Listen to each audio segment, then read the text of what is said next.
So ayan guys, nakararating lang natin dito sa bahay. So na gutom na yung mga pusi ko. So papakainin na natin sila ng chicken with rice and cheese.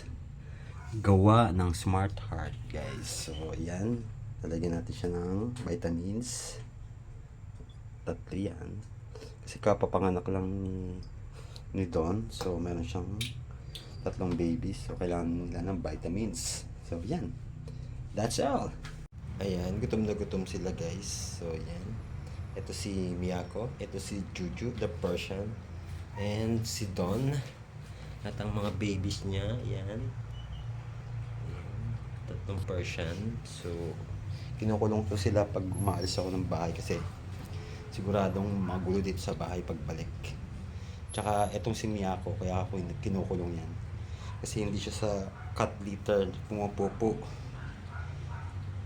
Sa ano siya, sa tiles siya na napupo, kaya iyan, nakakulong siya. Yan ang aking mga pussycat.